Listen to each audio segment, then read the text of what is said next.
let me welcome our chief guest for the plenary session, for the morning session, Dr. Abhishek Manu Singhvi.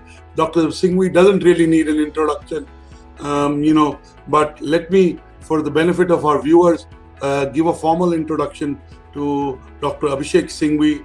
Welcome, Dr. Singhvi. We're grateful you're joining us as our chief guest for the introductory section. You really don't need an introduction, Dr. Singhvi, but let me formally introduce you as it is customary. Dr. Abhishek Singhvi is a senior. He's a three-term sitting MP. He's a former chairman of the Parliamentary Standing Committee on Law and Justice. Just to tell you, because he's going to inspire you, he was India's youngest designated senior advocate at the age of 34. I repeat, at the age of 34. And he was India's youngest additional Solicitor General at the age of 37 in 1997. He's a well-known author and columnist and a very, very visible media personality. He's also the senior most serving national spokesman of the Congress Party. And dare I say, we did a research in February where he came out as the best spokesperson because a spokesperson is about credibility, content, and conviction. He has all three. His columns have appeared in India's two top English dailies, have been also published as two books titled Candid Corner and Straight Talk, with forwards written by Dr. Manmohan Singh. He's also an occasional columnist in major Hindi dailies like Dainik Bhaskar, Rajasthan Patrika. He was awarded the Global Leader for Tomorrow award by World Economic Forum in 1999. Dr. Singhvi has been the opening lead speaker for the Treasury Congress benches in the Parliament for almost every major debate from 2006 to 2013. He has been the common factor in almost all landmark Supreme Court cases spanning constitutional law, corporate law, and arbitration, and several other subjects. He supports many charities, including the Praya Center for Destitute Children and the Singhvi Scholarship at Trinity College. He's also been doing sterling work for the last 12 plus years in Rajasthan from his MP-led funds, supporting almost 400 plus projects in the field of health and education. Dr. Singhvi, for you, and today he's going to speak on something that is very close to his heart. And once he speaks, I will do a Q&A with him. But I want to tell you that very few people are multifaceted in the true sense. And I don't know whether he has a bucket list or not, because he's achieved he has name, fame, wealth, recognition. He's contributed to the society and looks like he's just got started. So Dr. Abhishek Manu Singhvi, for you, please give him a big round of applause. And Dr. Singhvi, all yours. Well, Anurag, thank you so much for very, very kind, undeserved, and very generous praise. As I always like to cite the example of the bishop who was invited to give an after-dinner speak, as you have to, asked me to give a midday speech. He was introduced in similarly glowing terms by his host, as you have been kind enough to introduce me. And when his turn came to speak, he started with seeking two forgivenesses, as I now do. One for you, for having exceeded clearly the bounds of truth, and the other for myself, for having enjoyed it so much. Thank you once again for a very generous introduction. Friends, I don't know exactly the number of people or the age profile of the people there, but I've been asked to speak, and I am speaking very happily on something which is substantive, constitutional, fundamental, part of the basic structure. So it's a little serious topic.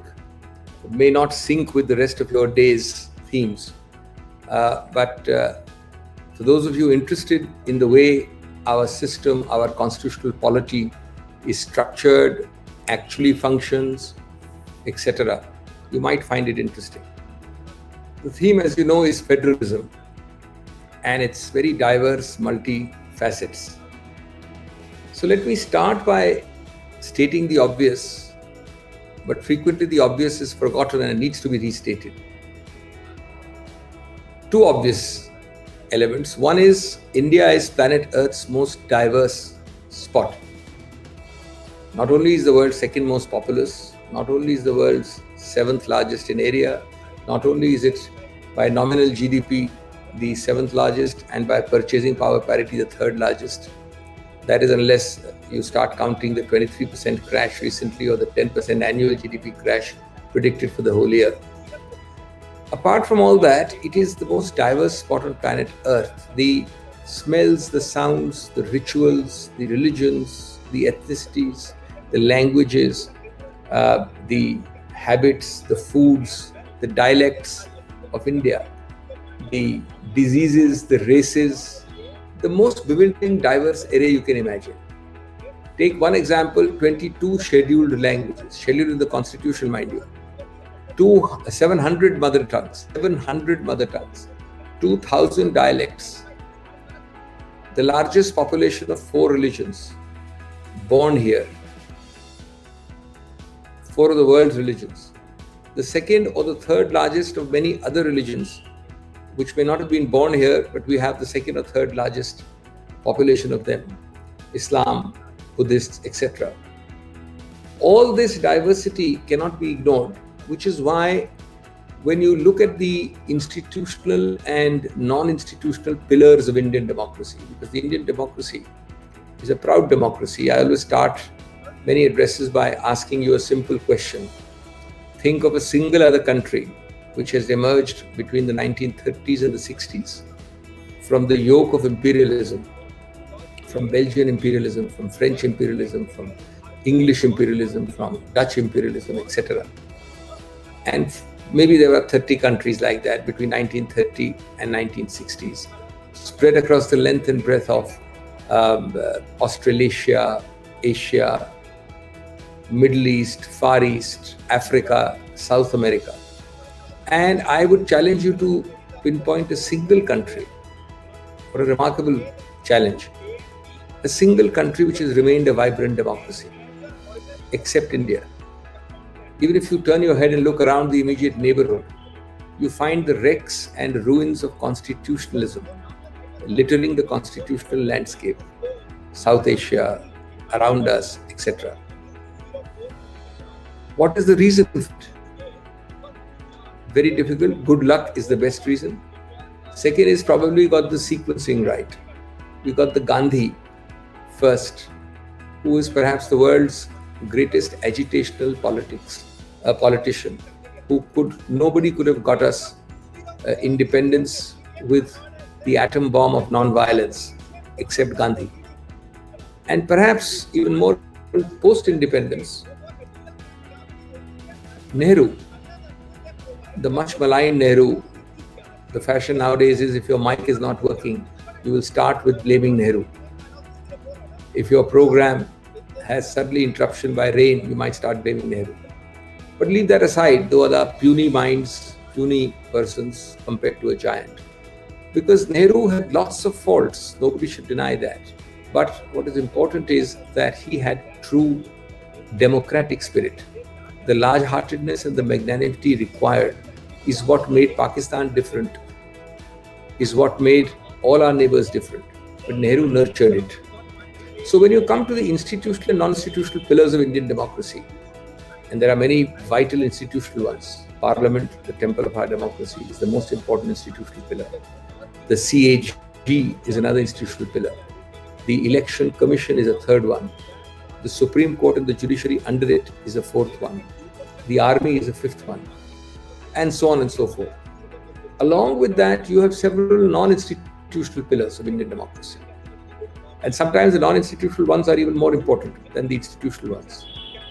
Two of them which stand out are secularism and federalism. And in a sense, both are premised on this diversity with which I started. They are both vehicles to manage diversity. They are both instruments of managing contradictions arising from diversity. We are, of course, not dealing with secularism today. That's enough by itself for a semester. Forget one single lecture. Federalism likewise is enough for a semester. Forget one simple lecture. But turning more specifically to federalism, I think it's important not to get lost in the academic literature which gives you various models of federalism, federations, confederations, aggregative federalism, symmetrical federalism, top-down federalism, bottom-up federalism, presidential federalism, parliamentary federalism, quasi-federal, fully federal.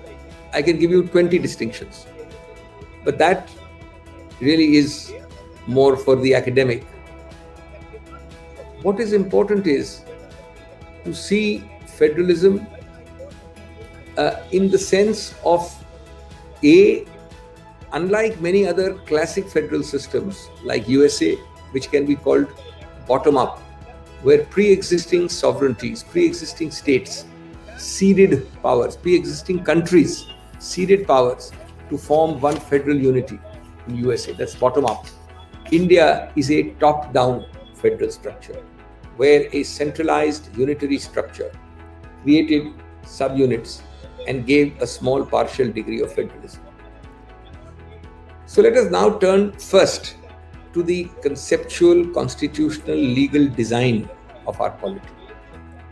And clearly, let there be no doubt about it, that those who framed our system, our wisest and best, who were our constitutional framers. And it's a different story for those of you young students who like to read the Constituent Assembly debates. It is an amazing miracle of mankind that with the largest movement of 1.5 crore people across borders, more than World War II, possibly the largest ever except the current migration movement intra-state, intra-India, interstate by the migrants during COVID, which is estimated to be between 3 and 5 crores. But 1.5 crores in partition moving with huge amounts of violence, bloodshed, divisiveness, abuses for whatever number, 300, 400 odd people sitting from 1946 to 49 to design, craft and create a constitution like this. The wisdom, the farsight, the restraint, the moderation, the values in it is itself a miracle of mankind. Now, let's be clear that when they sat in conception, at inception, in design, in thought, they wanted to create a largely unitary system with a few federal features. The uppermost fear in their mind was the Fissiparis tendencies, which they were scared the Indian state would be faced with so much of divisiveness and bloodshed around them. So they created in design something which was a centralized federation, which of course is an oxymoron, a contradiction in terms. Basically a centralized entity with a few concessions and apologies to federalism.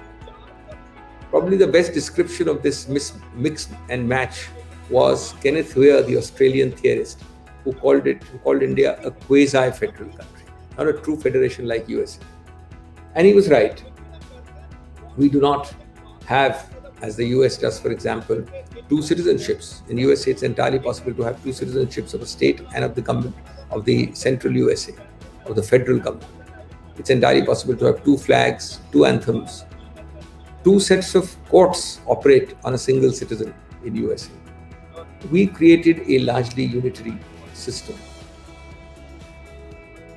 It's very fascinating to note that federalism is nowhere mentioned in the world's largest constitution. Our constitution for any country of our size or one of the top 10 countries of the world is the longest by far. It's the longest constitution in the world. Of course, if you leave aside the Democratic Republic of Congo or the Democratic Republic of North Korea, the world's worst dictatorships always have these fine titles to their constitutions and make them 500 articles long, but they are not really worth counting. So India, despite this long constitution, nowhere uses the word federalism, which is itself quite amazing. Don't be misled by those bright students of yours who once searched the constitution. You'll find the word federal several places. But that's not the federalism or the federal which we are talking about.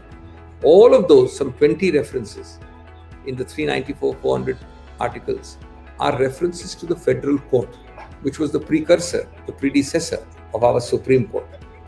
And therefore, there are articles which talk about equating the judges' pensions, the judges' terms, the judges' status, and several procedures of the pre-existing federal court to our Supreme Court. And that's how they use the word federal. But otherwise, federalism in the sense we are discussing today, which is decentralization, devolution of powers, the coming together of federating units by ceding powers to the center and retaining powers to themselves. That word is nowhere found, not even in the preamble. And yet, friends, the amazing point, it has been held repeatedly to be part of the basic structure of the Constitution. Keshwananda Bharati, our largest bench, so held in para 553. Bommai, 9 judges, 20 years later, in the early 90s, held so for 9 judges in para 96. So something not mentioned as fraternity is mentioned in our Constitution preamble, as secularism is mentioned by amendment in the 1980s to our preamble. Something like federalism nowhere in our Constitution from preamble to end becomes a basic structure.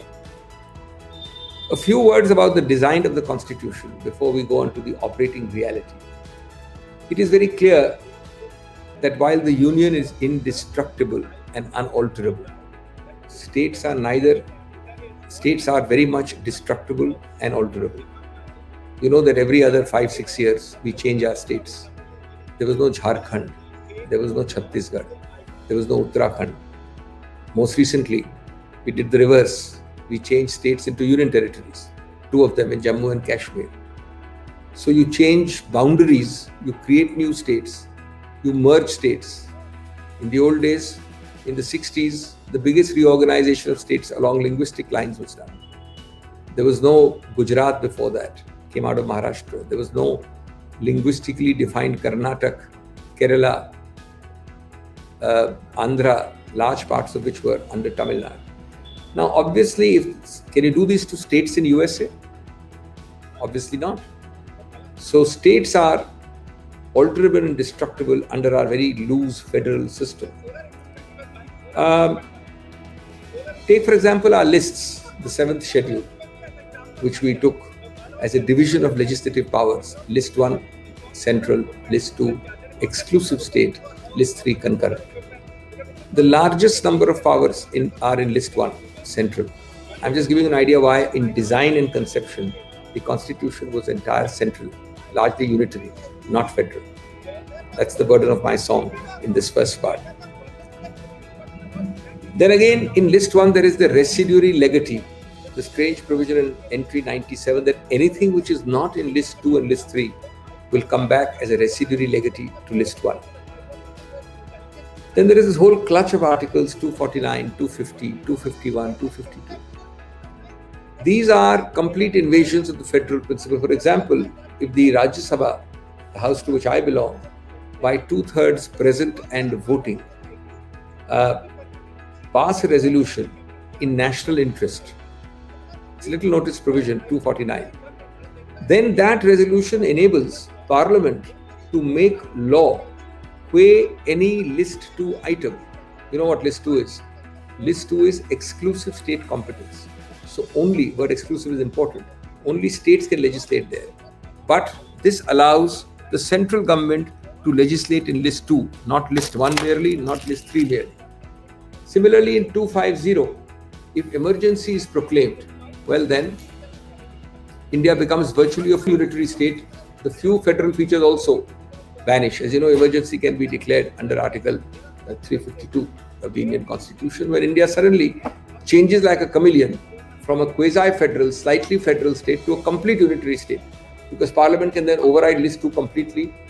Parliament can anyway override list 2 to implement treaties. Parliament can give directions to states. During an emergency, Parliament can have even a financial emergency under Article 360. And even during non-emergency, there is the famous, infamous, much maligned, basic so-called President's Rule Power, 356, which incidentally, as you know, comes in the part 18 dealing with emergency powers. So takeover of a state's administration, dismissal of its government, takeover are all matters which a central government can do. This is just to show that it is a highly unitary structure which our framers designed. In conception and design, for 3 years they sat painstakingly in the Constituent Assembly. And also to show that when they created 2 or 3 fundamentally All India services, for example, 3 All India services were created under Article 312, the IAS, the IPS, the IFS. These are all India. They are not state-wise. It's a highly centralizing feature. When they created a single judiciary, as I said, an American citizen has 2 laws operating upon him, a federal law and a state law. He similarly has 2 judiciaries. Most of his work has to do with the district court of the state, then the appellate court of the state, and then the Supreme Court of each state. Only when federal laws are involved or federal issues are involved does he go from the district court of the federal level, or the federal district court they call it, to the 8 circuit courts of appeal, and then to the Supreme Court of the apex. So there are dual systems of laws and dual systems of courts operating. I could go on, but I don't want to go into fiscal federalism, which is a detailed subject. But ultimately to point out that even the amendment to the Constitution, barring 5 areas which may affect states directly, the amendment to the Constitution in India can be done, to the Constitution of India, mind you, without states' consent. The exception is 5 areas where the states are directly affected. For example, high courts can't be changed without states' consent. Items in list 2, they can be changed. Legislation can be done. Constitution can be amended. It's not unalterable, but you require not even states' consent, 2/3 voting, which includes of the states collectively, not individually. So there's no individual veto. All this can't be done in a true federal structure like USA. I now turn to the third aspect, very briefly, that the intent of our framers, as I said, was to meet what they felt were the dangers of a nascent republic emerging out of a lot of divisions of 3 parts of India: British India, the princely states, and the rest. And they were not sure whether we'd be able to hold them together as a single entity. And therefore, that is the single most important, because debates, if you see the debates, are full of hankerings and dreams of having a more federal system. They're virtually saying we wish we could have more federal. But then they say, at this stage, it is but natural that we should look to more centralizing tendencies. Let us now come to the most fascinating part of what I want to take you to today. Third part of what I wanted to take you to, or the fourth part, if you like. And that is from this very, very centralized conception when our framers designed, created, and enacted the Constitution, when they thought about it and debated for 3 long years. From 1950 to 2020 is a fascinating story how India in practice, in reality, in operational reality, in grassroots reality, has become much, much, much more federal than anybody then imagined, giving rise to nice phrases which experts and academics have written about. They call it India's accidental federalism, India's unintended federalism, India's inadvertent federalism. And it is this fascinating story which I'm going to illustrate with 6 examples in a moment. But just to stop for a moment at federalism itself, as I said, what is this animal? What is this creature? It is clearly, and you will get this idea even if you read not only our Constituent Assembly debates of India, which are always very instructive and everything, but also the Federalist Papers, for the coming from the true federation of all, the mother of all federations, in 1787, the US Constitution. The Federalist Papers discuss the various forms of federalism and the competing interests. But ultimately, federalism is about identity. As I said, it is a vital vehicle for managing diversity. It is an inalienable component of shared sovereignty, of shared identity. It handles well the 3 Ds which would otherwise explode at the center. The 3 Ds here are dissent, discomfort, and dissatisfaction. It's like a safety valve. So you have these manageable outlets at state level, at intermediate district level, at taluka level. which in a sense quarantines conflicts within states, within sub-state units below states, decentralizes and prevents conflagration and explosion at the center as like a safety valve which prevents the pressure cooker from exploding. So let us look at this story of unintended, inadvertent, accidental federalism. In the last 70 years, and we now come close to the 75th year of our republic, there are broadly 6 features which have led to unintended federalism, namely designed as a federation, designed as a unitary concept, much more operational as a federal concept. The first, friends, is linguistic federalism. Linguistic federalism, many of you are young people, you're unaware of the language riots of the 1960s. In those riots, which used to happen for language, led to the reorganization of our states to accommodate linguistic diversity. Ethno-linguistic recognition of states in the 50s, especially in 1956 by an act, and subsequently the creation of the 3-language formula put a stop to all these things. And today, those of you who are young would never have heard of it. But after all, the Gujarats, the Maharashtras, the Karnataks, the Tamil Nadus, the Keralas, the Andhras, and of course the latest one on purely linguistic lines is Telangana. In between, certain others were not necessarily on linguistic lines like Chhattisgarh and Jharkhand. Some were for tribal reasons, etc. Northeast, the creation of the 7 sisters was for tribal reasons. But ultimately, long and short is that the 3-language formula has fortunately stood the test of time for over 60 years or 55 years. It's time we realized that English language, Hindi language, and the state language, or what is going to be called your own mother tongue, is a perfect way of managing India's diversities. This constant clamor, which I find for so-called one India, one language, one dress, one speech, one habit, one look, is the very antithesis. India cannot stay together as a nation if you keep on binding and pulling, as they say. Sometimes when you have to fly the kite higher, you have to give heel for the kite. The more you pull, the kite may crash more easily. So I think this is the concept you have to remember in diversity and federalism, starting with linguistic federalism. And one word, a 2-minute digression on this. We have spent crores of rupees over the last 60, 70 years, crores, in promoting Hindi officially. The Hindi Salahkar Samiti. Everything which I do in Parliament is duplicated in translations. It's very important that Hindi becomes the main vehicle, and it's today the most spoken language in this country, and I'm proud of it. But that will not happen by forcing it down your throat. Do you know that the biggest advance of Hindi has happened in the last 10 to 20 years, and not in all those years of government pushing or forcing? And the reason is simple. As the media exploded, as the media channels, visual media exploded into 24/7, and as the reach of Hindi channels, some 500 million at peak time, exploded, and when you stopped making me conscious that I am speaking in broken Hindi, in partial Hindi,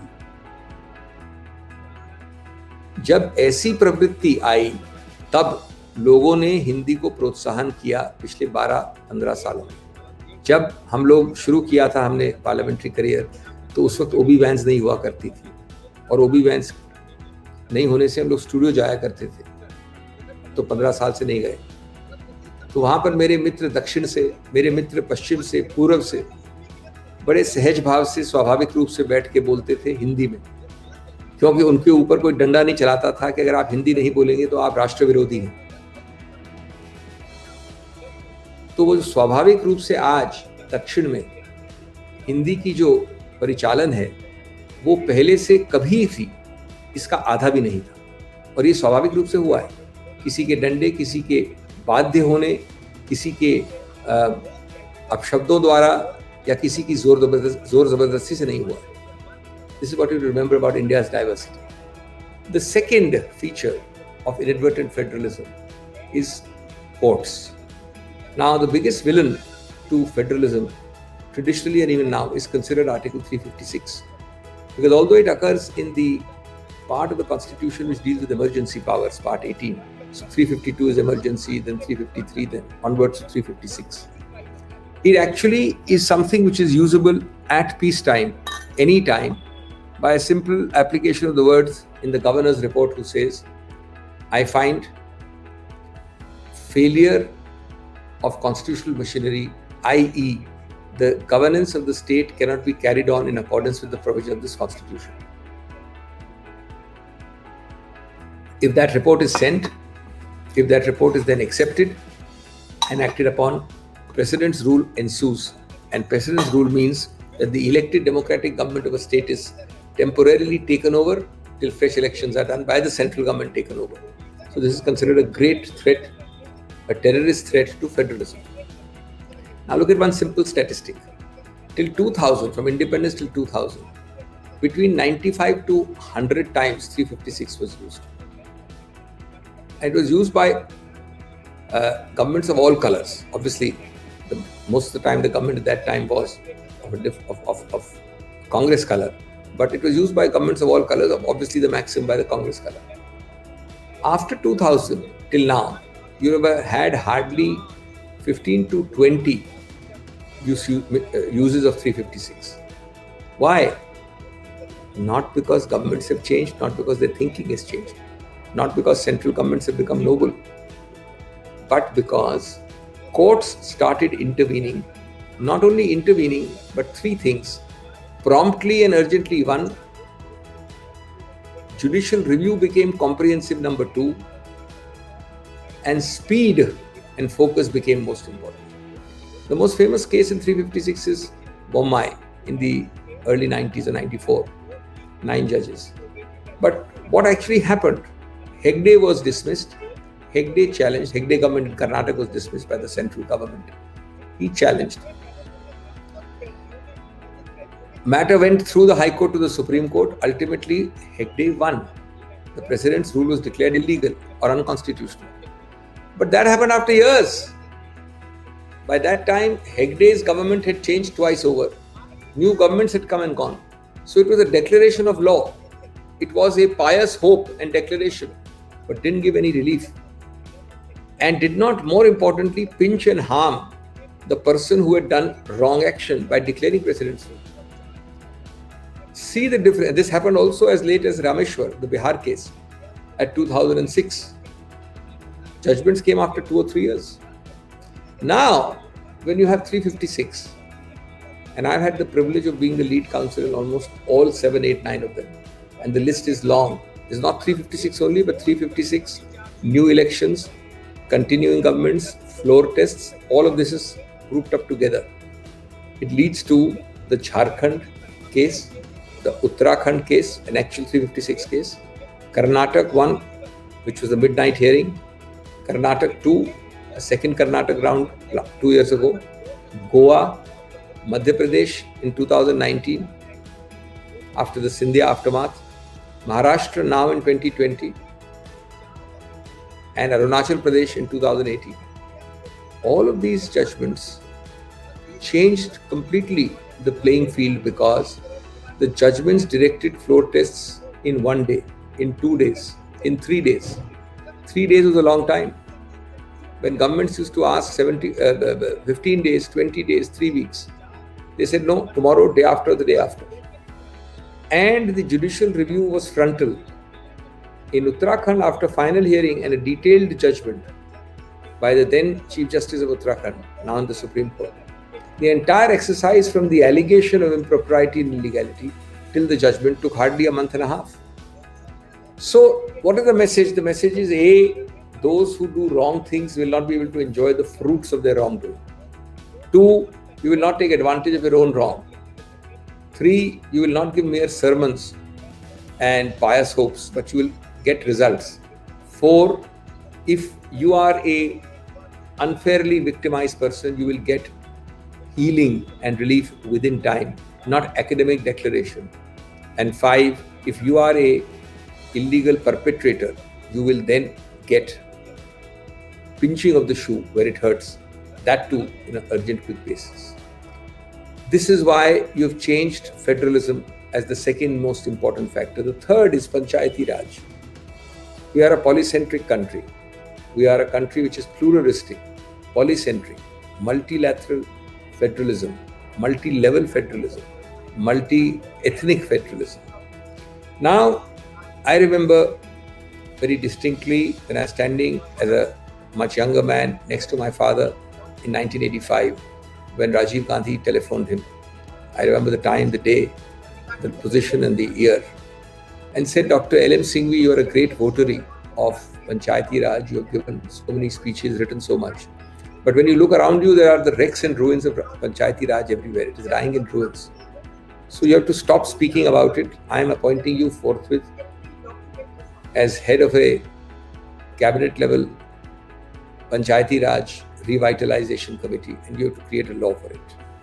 Anyway, this happened in my presence, so I'm recounting it. Within about a few months, we had a report from the so-called L.M. Singhvi Revitalization Panchayati Raj Committee. Then there was changes of government, Bofors, politics. Ultimately, in the early 90s, we had a constitutional amendment ready, but it still took till 93 or so, if I remember right, for that to come into force, which is now, by the way, the famous Part 9, 92 maybe, not 93, Part 9 and Part 10 of your Constitution. The one which has those long number of provisions, 243A, 243B, 243C, all the way to 243ZA, ZB, ZC. So that is Part 9 dealing with panchayats and Part 10 dealing with municipal governments. What does it mean of inadvertent, unintentional federalism? It means on the ground that, as a colleague of mine put it well, you did the 3 F's to achieve the 3 P's. Sorry, the 3 E's.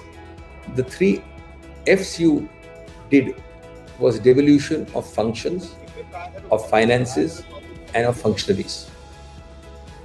Devolution, that is the essence of federalism. The devolution of functions, of finances, and of functionaries. To achieve what? The 3 E's: empowerment, entitlement, and enrichment of the rural population. Few of you realize that just like the 7th schedule has lists, list 1 for the central government, list 2 for the state government, list 3 for both of them. You have lists in the 11th schedule, which says this is the list of 29 subjects where states can and should devolve to our 3-tiered Panchayati Raj system.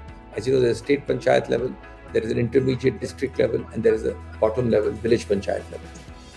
Of course, it's a different story that today when I go as a 3rd-term member of parliament and do any social welfare MPLAD project, MPLAD has now been abolished during COVID, otherwise we used to have lots of MPLAD projects.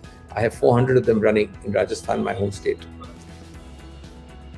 80% of the time, the person sitting across the table from me would be a woman, an elected woman, a lady, who would be taking decisions at the local level, because there is reservation of 50% for women in the panchayat levels, would be taking decisions regarding making local bridges, local roads, local community halls, local schools. What is this? This is huge empowerment. Similarly, municipalities, of course, have worked much less. So that was Part 9. Part 10. Part 9 was Panchayat has worked much better. Municipalities still suffer from bureaucratic dominance, corruption, failure to hold elections and take over. But again, they have devolved, if reasonably applied, a large measure of power, which is the heart of federalism.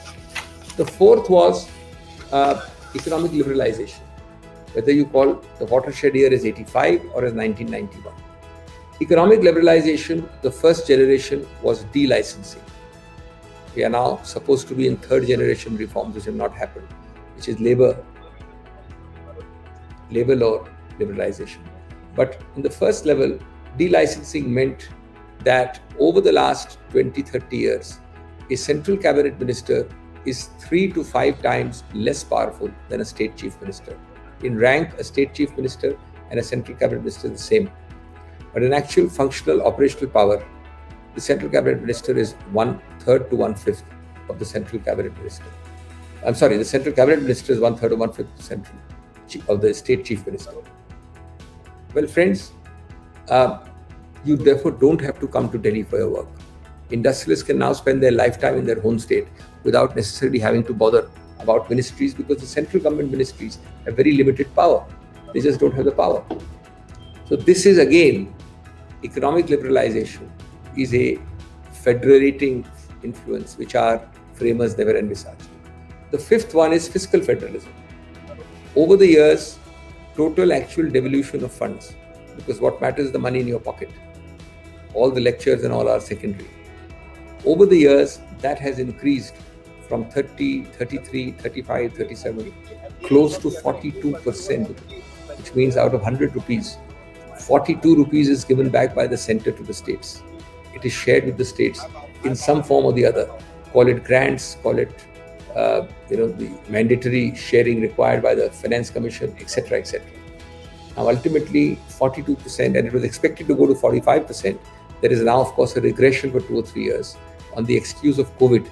Actual reverse flow from center to state has virtually dried up. But ultimately, I'm sure within a few years, the 42% would have become much earlier, 45%. This means states are more economically strong. States can practice federalism because of independence and economic strength from the center. The sixth is something which many of you may hate, but which is the heart and soul of federalism: regional parties, coalition governance, decentralized systems. We are used to your sense of order, discipline, uniformity, which we all like to think of sitting in our drawing rooms. One neat, orderly country. We don't like the cacophony, the chaos, which the regional parties bring, which coalition era politics bring. We have seen for 50 years plus only central single party rule, or predominant rule in states and center by single parties. There may be different colors, but single parties, central parties, national parties. We did not have till 1991 a structural embedded system of coalition era. Post 91, at the center, less so in the states, but equally in the states to some extent, to a large extent, you have had regional parties growing. Regional parties today on a map of India maybe govern sometimes 50% of India's map, sometimes 60 and 70% as well. And so-called national parties are now in a minority frequently. This gives rise to new challenges of federalism. How will the political color, how is governance and federalism to be managed when the political color of the central unit is different from the political color of the state unit? How are concepts like devolution of funds, stepmotherly treatment, GST to be worked out? These are all federal concepts, federal principles, and they are new challenges, but I would say on the whole, welcome challenges, because large parts of India are now permanently, have been for 2 decades, and according to me will remain permanently a regional signature. Odisha has not had a national party for decades governing it. Tamil Nadu, West Bengal, Jammu and Kashmir normally, most of the northeast states. These are new paradigms of federalism, which instead of frowning upon our notion of uniformity and discipline, we should in many ways welcome. Well, friends, we are coming close and I have not finished. So let me say just a sentence each on large parts left out at the moment in our system. That is one, and I'll make one sentence each, although this is a very important part, but we don't have time. What has happened recently on the non-payment of 235 crores, 235 lakh crores, 2.35 lakh crores payment by center to state as GST compensatory 14% cost is a grand betrayal and a very serious attack on federalism. Remember, states gave up a large number of their taxes, entry tax, octroi, this tax, state sales tax, many of them, and got into a rolled up GST. A rolled up GST is ultimately ceding of powers in a federal structure by the state. In fact, you have to have a constitutional amendment to pass GST. Otherwise, central government could not pass legislation for what was essentially exclusive state subjects. States willingly gave it up. Why? On the promise that we know that a new tax will lead to under recovery for 5 years. So we are agreeing ad hoc after long discussions that for 5 years, you will year on year give a 14% deemed increase. And if our actual increase is less than the 14%, then you will give the difference. That difference up to now is 2.35 lakh crores. What the central government, and I call it a grand betrayal, has promised 97,000 crores only, saying this alone, and that is alone what they accept. They ascribe the balance, which is 1.35, entirely to COVID, which is an artificial bifurcation.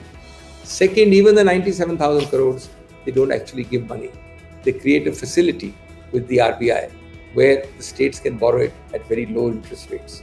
That is not the promise made. That is not the way and reason why GST was created. And ultimately, the states cannot do much. But if you breach promises like that, it will mean that in the long run, there'll be distrust. There'll be a trust deficit. And ultimately, what will happen is that your new federal structures, all of which now require, because regional parties across India require a cooperative federalism of working together, will not function and succeed because people are looking at you with grave and great suspicion. The role of the governor again, I have called in a recent article for the virtual abolition of the governor's post. Here again is a topic by itself and I have no time, but just in 2 sentences, our debates in the Constituent Assembly and repeatedly judgments have said that there were loud thinking that governor's position ought not to be created at all.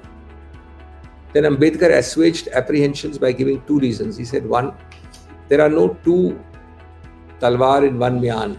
There is no 2 swords in one scabbard. There are no 2 chief ministers. There is no diarchy in a state. The executive head and the governance head is entirely the chief minister and his elected cabinet. And if they don't do a good job, tough luck, you have to throw them out of the elections. Political and democratic process means that. The governor is a person, and these are exact words, quote unquote, of Ambedkar, is so ornamental that I fear that nobody will want to be a governor. And therefore, we'll have a nominated person. He is generally only comes into action when 356 is involved. Otherwise, he is the friend, philosopher, and guide. In actual fact, and this is repeated by the Sarkaria Commission, by the Punchi Commission, which has talked, is all part of federalism. Because federalism means decentralization, devolution of power to the state level. Now, if you create a governor as an agent of the central government, as a person who becomes an intrusive bull in a china shop in a state, there is a state in East India where governors are giving statements which would make a bull in a china shop blush against his own state. Suppose the governor was to tomorrow stand on the Chauraha and said, I will call a meeting of the Municipal Corporation of Chhattisgarh because I don't think it functions well.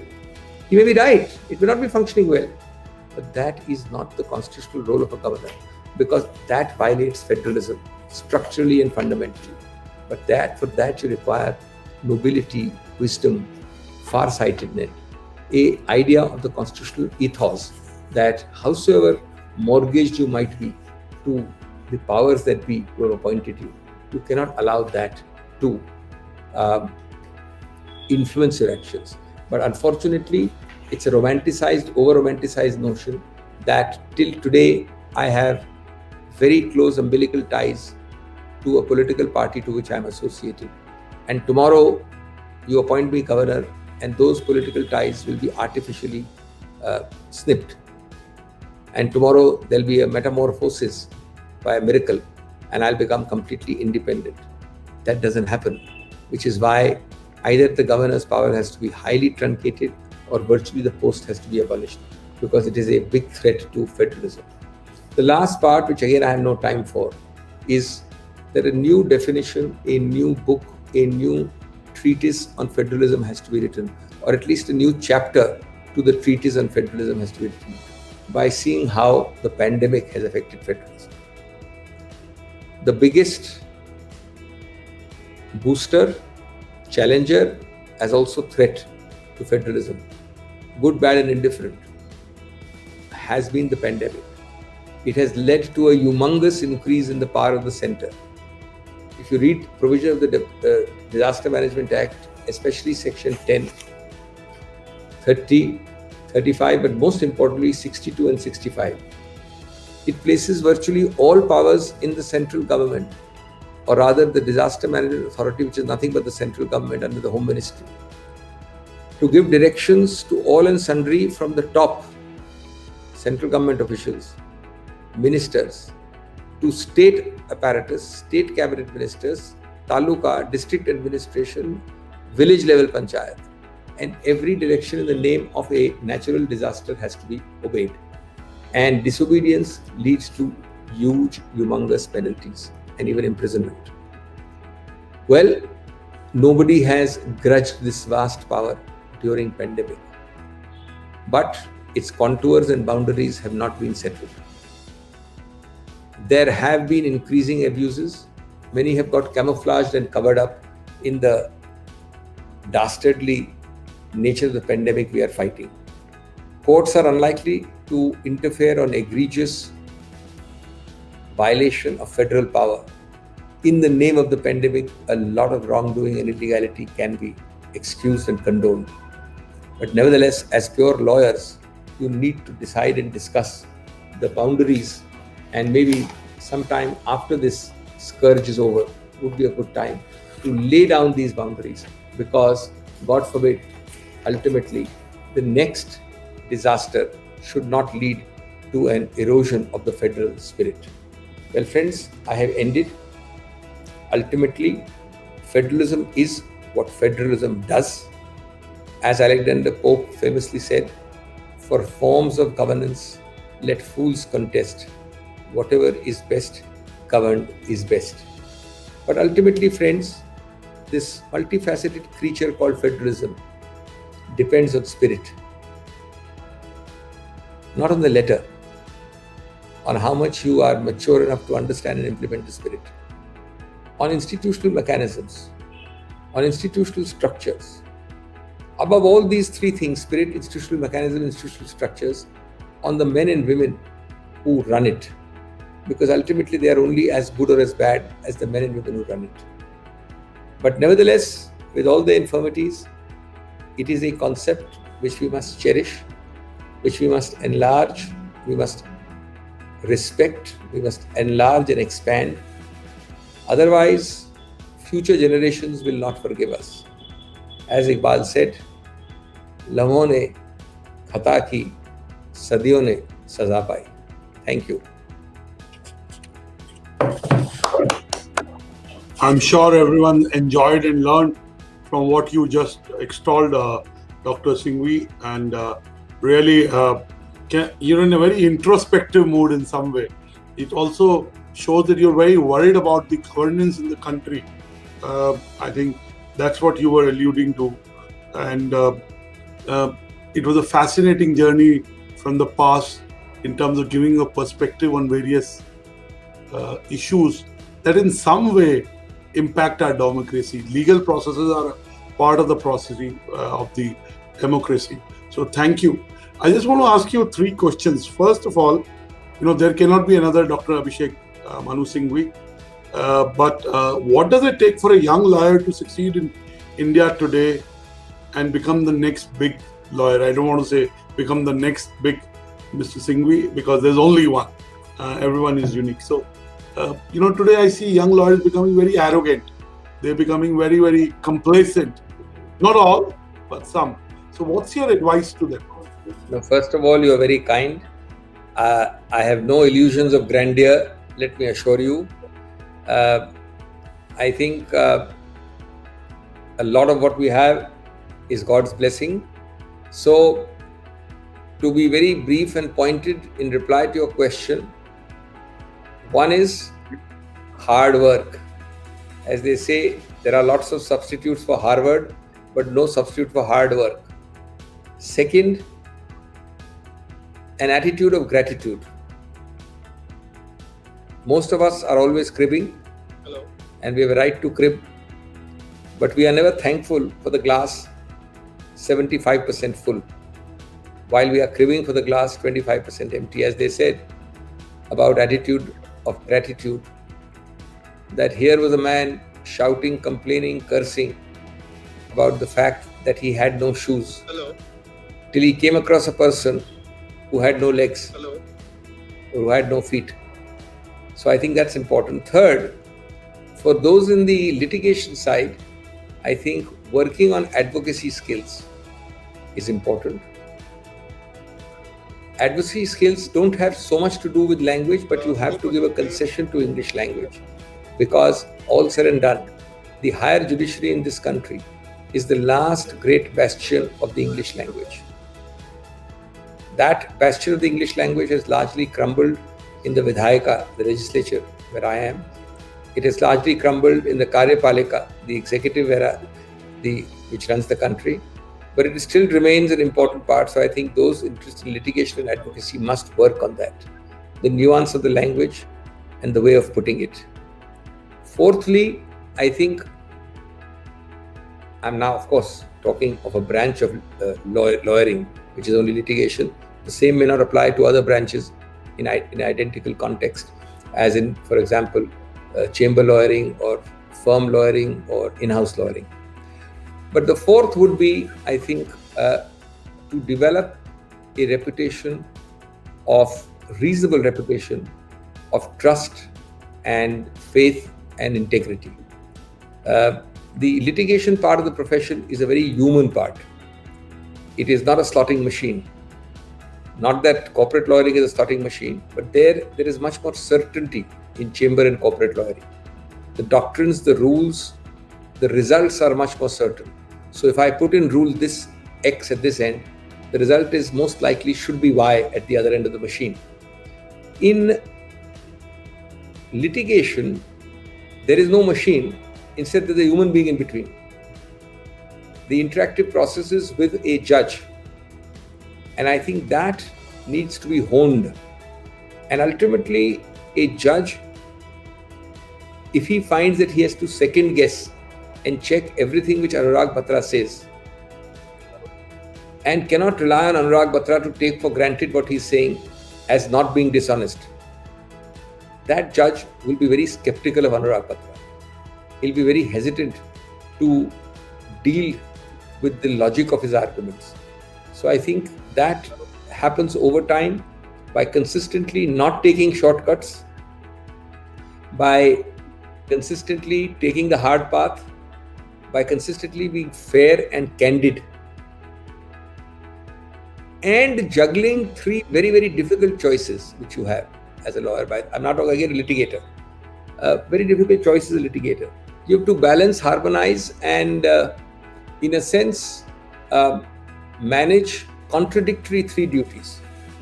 A, the duty to your client, who's sitting behind, watching you and jumping on your shoulders. B, the duty to the ethics book, to the profession, to your colleague, which is the community of lawyers.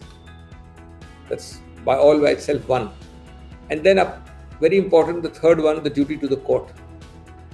Now, although they are contradictory, they can all be harmonized and have to be harmonized in each case.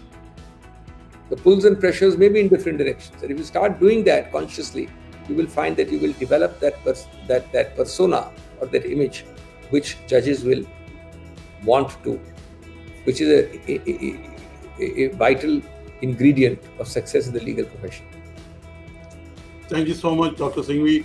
What you said is very true for the legal profession, but it's possibly true for a lot of professions. You know, we talked about how hard work, we talked about not taking shortcuts, being knowledge-oriented. We talked about, doing the right thing for the right reason, and that's where you build a face value. But that comes with a lot of hard work. When you argue in a matter, it takes a lot of preparation, and then that preparation, it becomes a performance in the court. But it precedes your reputation. So the judge, when we talk of face value, we talk of, the reputation. We also talk of the knowledge, the preparation, the real things that you bring to the argument. I want to ask you two last questions. One, the last 6 months have been very tough for all of us in various ways. You and me are still very privileged. As you said, our glasses are almost full or overflowing. But we all have seen shrinking of income. We all, doesn't matter whatever profession you're in, possibly very few professions. The number of cases are limited that are being argued because virtual courts are there. The fees have been practically halved. In some cases, it may not have been halved, but in most, right? And also the business people and the entrepreneurs and the companies have less cash, and litigation has gone up, commercial litigation. So what is your advice to law firms and people practicing law in this changing environment? First of all, what, in your assessment, what has changed in the last 6 months? Well, I've already spoken about the attitude of gratitude that stands first, and that helps a lot in such times. I'm not going to repeat it. Second, I think you must be accepting and absorbing of the fact that every sector, every profession, every subdivision of law, every friend and relative of yours has suffered the same way. Once you realize that, you realize that you have no right to complain like an island. The doctor friend you have, the architect friend you have, the engineer friend you have, the business friend you have. But within law, corporate friend you have, and the media friend, absolutely, and the advertiser friend, the media friend, the litigator, the chamber lawyer, all of them. So you cannot expect, want, or lament an immunity like the 9th schedule of the Indian Constitution from what is affecting mankind, so to say. Number 3, I think ultimately, if you put your nose down, I mean, for me, example me, you may consider me on the top of the profession, but I'd be less than candid. And any senior advocate of my level would be less than candid in saying that everybody has not experienced a huge difference. Not only a quantum cut, which everybody has, but I have never seen people, whether advocates or sometimes through advocates' clients, the way penny pinching and note pinching is done in terms of negotiation. Each rupee matters. For senior counsel at the top, this is a very new experience, absolutely new for me. But the answer is that you have to put your nose down, actually start enjoying the fact that you have more time to do things better. You're obviously more chaotic and more running around in the pre-pandemic times. So the quality would suffer. And thirdly, I think you also realize the values of minimalism, which you should cherish and remember. Long ago I read it, I've misplaced it somewhere, the rule of 30, which of course is an extreme form of minimalism. It says you should try and organize your life to do with total, including your undergarments, only 30 items, the power of 30. But forget that. You realize that effectively sitting in a room with 1 or 2 platforms, computer and iPad, television, headphones, 10 sets of clothes, a good atmosphere, and somebody serving you food is all that you need to survive in life reasonably well. A lot of what they call the foo-fa, the hullabaloo of life. I have a friend who works for the world's largest credit rating company in the world, France. They just published a figure saying they have saved so many hundreds of million dollars in travel, hotel, and other things. And whatever we thought was vital for our lives is actually not vital. You realize that most things, so there was what might be called false notions of essentiality. So I think these are all important absorbing lessons which we have to take. So you start valuing different things, and you start also realizing that this mad consumption expenditure approach needs to continue, but with a different set of priorities. You know, the Jonas's concept that I must be better off than Anurag, and Anurag must be better off than his neighbor. That changes perceptually. I think they're all important. Thank you. My last question, I'll stick to my time, is while I was listening to you and taking notes, I realized that somewhere you're very introspective, you're very pained by what's happening. You referred to puny minds, and I overall feel, no commentary on anyone, that in older times leaders were more taller, leaders becoming dwarf. I mean, I agree. And I just want to ask my question is, what can the government do to be a better governance machinery? And what is your commentary on the media of the day? The governance and media. How can governance be better? How can media be better? Your last question is very misleading and delicious because it can be the subject matter of the next 1 hour of your webinar. This is too large a question, but let me try and do very partial justice to it. First of all, you notice that I am an insider-outsider. I'm an insider in public life. I don't like the word politics, so I call it public life. But I'm also an outsider because I'm a professional. And I like to keep it that way. You also notice that I am not an extreme stand-taking politician, and I try and keep Chinese walls between my public life and my professional role. So when I answer your question, please don't think that I am getting into politics at all. But the fact of the matter is that you tend to have knee-jerk reactions by puny persons who have neither read history nor read the ethos of India. So if there is some problem today, I'm not talking politics, I'm not talking individuals. You start blaming people without knowing about them. You start blaming. Now, at the end of the day, it is wrong to think that Gandhiji, according to me, was one of the maximum faults. Anybody who's read Gandhi knows that the number of faults he had. What made him divine almost was his acknowledgement of faults and his attempt to deal with them. Nehru was certainly not infallible.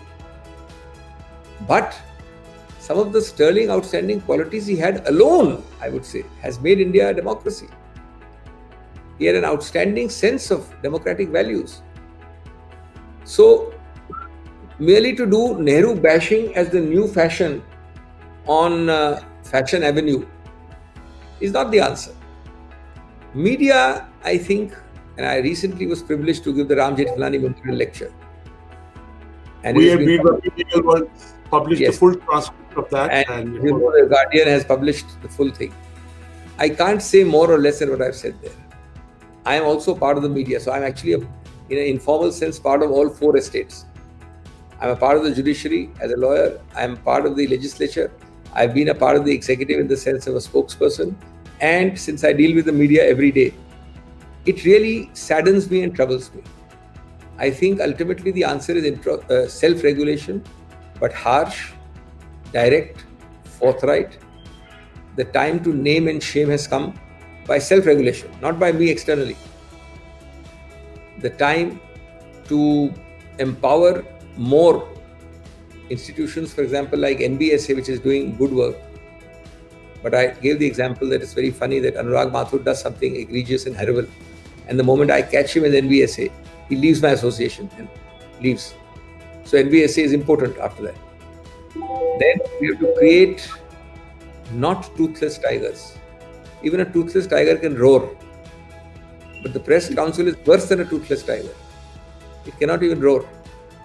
So I think the kind of vicious, toxic triangle, the vicious cocktail you have today in the media, which is the cocktail and the triangle of TRP ratings, of biases, this has to end, and the end has to come from within the media. And I think it is important for people like you, I don't mean you individually, but collectively, to deal with the bad apples, which are still fortunately few.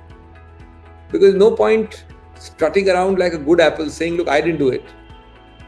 Because these bad apples are increasing numerically and destroying your good apple basket.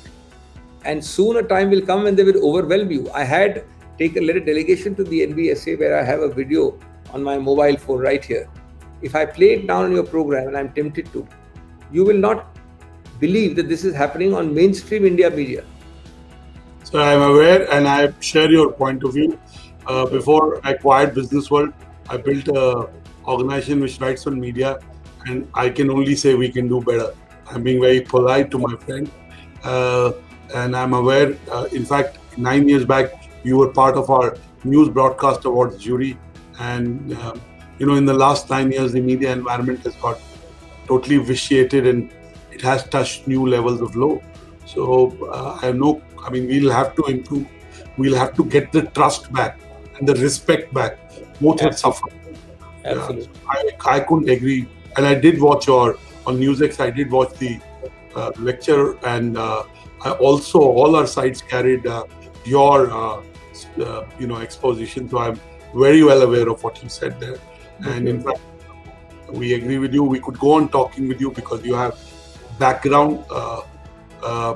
You're a great orator, and you do prepare. I see that you, in spite of your many years of experience, you can speak extempore, but you still had a text and you stuck to it. So that shows the level of professionalism and seriousness with what you approach everything you do. So we wish you luck. I think that can be a great lesson for young professionals in the legal domain. We wish you luck, long life and abundance. And I love the phrase that, we've finally realized the fallibility of non-essential things that we do. I keep saying you can't confuse activity with progress. You have to see what is the progress you're making. Activity is okay.